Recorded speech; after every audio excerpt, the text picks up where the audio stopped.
Republican Alaska Governor Mike Dunleavy joins me now, and I suspect you agree with the senator on that point, Governor. But first, let me just ask about the gas tax, because it's 18.4 cents a gallon. It's more if you're buying diesel fuel, about 22 cents a gallon. But when you think of the price has gone up about $1.50 in the past year, the price of gas at the pump. It may go up another buck with the way they've been squeezing our oil producers here at home. It's kind of a drop in a barrel, isn't it, just to get rid of the tax? It is. I mean, what we need, David, is more production. And I agree with the senator that, for example, Alaska we have huge amounts of gas, huge amounts of oil, but we haven't been encouraged to develop that with the current administration. And so we here in America, we here in Alaska, we can produce our energy. We did that in the last administration. We were an energy giant. We produced more energy than any other country on the planet. But because of policies, that's been rolled back. And now we're paying the price for that, literally and figuratively. And it's not just the price at the pump, but it's our national security as well. Before we leave the tax issue entirely, a lot of states are now reconsidering their state taxes, which in some cases are higher than the federal tax. Governor DeSantis down in Florida has a 25-cent tax. I didn't realize it was so high per gallon. He's saying they should have a 5-month suspension of that tax. Do you have any tax in Alaska? I suspect not, but would you consider that to be an idea? We do. We have a fuel tax, and back, I think, in 07, 08, it was suspended when oil was at about $150 a barrel. Maybe that was 08, 09.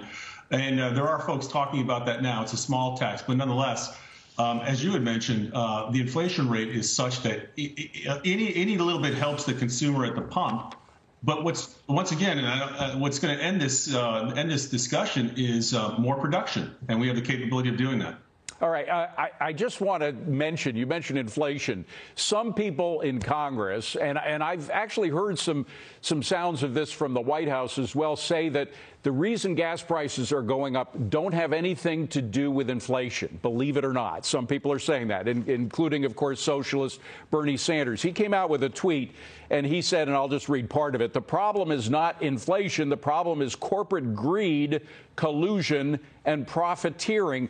He was answered, by the way, online by a guy who's running for Congress, Chris Manning, who said, if you want oil companies to make less money, the best thing you can do is increase U.S. supply. That's Bernie Sanders that we're looking on now. Let's go to Chris Manning. By restricting oil exploration, you've reduced supply. Reducing supply increases prices when demand is increasing. It's your policy of restricting oil exploration that increased oil profits.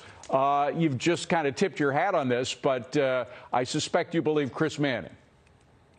It's basic economics. It really is. Less oil, less supply, more demand. Even if demand stays the same, the price goes up. But if you have more demand and less oil, it really goes up. So again, this is a reason why some folks shouldn't be elected to office, obviously, and others should be. Yeah, I mean, the crazy thing is, if they only cared about greed and making money, if it had nothing to do with what's happening with inflation, they could have raised the prices 3 months ago, and of course that didn't happen. All right.